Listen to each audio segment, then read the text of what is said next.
রাজধানীর প্রবেশদ্বার উত্তরা।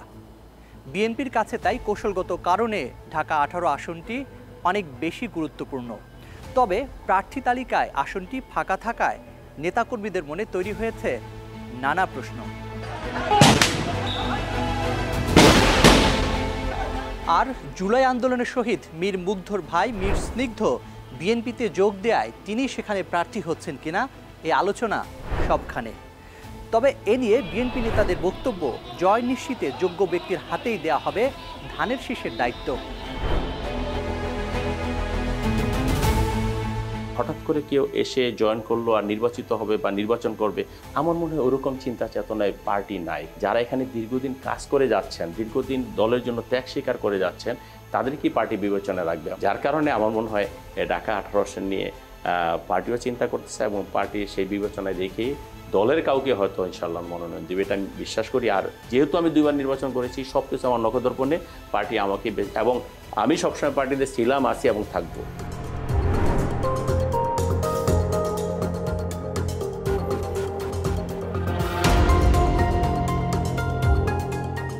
ঢাকা 18 আসনের মতো রাজধানীর আরও 6টি আসন ফাঁকা রেখেছে বিএনপি।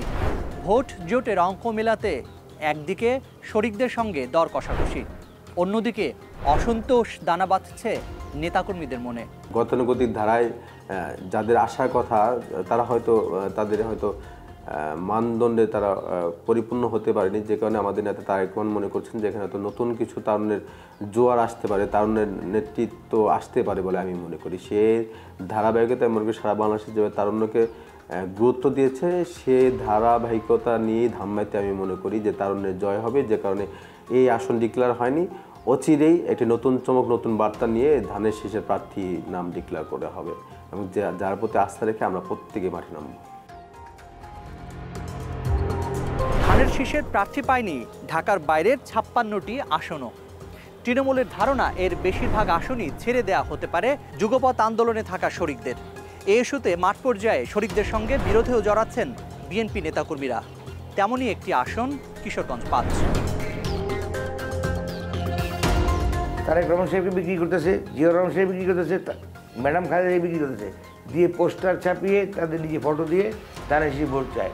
সেই ধানের শীষের কে 17 বছর আন্দোলন সংগ্রামে যারা মাঠে ছিল তাদের বাদ দিয়ে যদি জোটের কাউরে এখানে নমিনেশন দেওয়া হয়, তাহলে কি মনে করেন জনগণ তা মেনে নেবে? মেনে নেবে না। দল যদি সিদ্ধান্ত নিতে কোনো ভুল করে তাহলে এই সিট হারানোর সম্ভাবনা আছে। এটা অত্যন্ত দুর্ভাগ্যজনক আমাদের জন্য এবং আমার দলের জন্য। আমি অত্যন্ত আশাবাদী ব্যক্তি যে দল কোনো ভুল সিদ্ধান্ত নেবে না।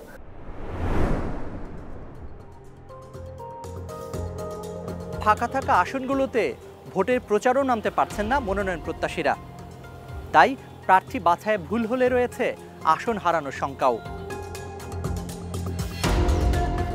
জোটের মধ্যে থেকে এই আসনে নির্বাচন করার প্রত্যাশা করছেন উনি লেবার পার্টির চেয়ারম্যান।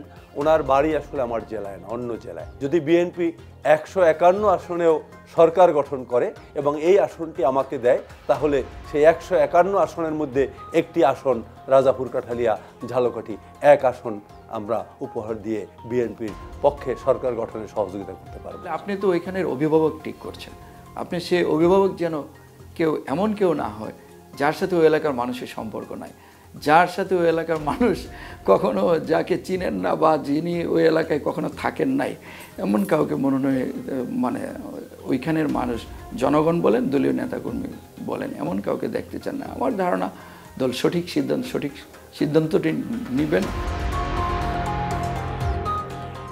তৃণমূলের নেতারা আরও বলছেন, মাঠের বাস্তবতা বিবেচনা না করে প্রার্থী দিলে তার বড় প্রভাব পড়বে ভোটের মাঠে। তাই ফাঁকা আসনগুলোতে দ্রুত প্রার্থী দেওয়ার তাগিদ তাদের। Zakaria Ahmed, star news, Dhaka.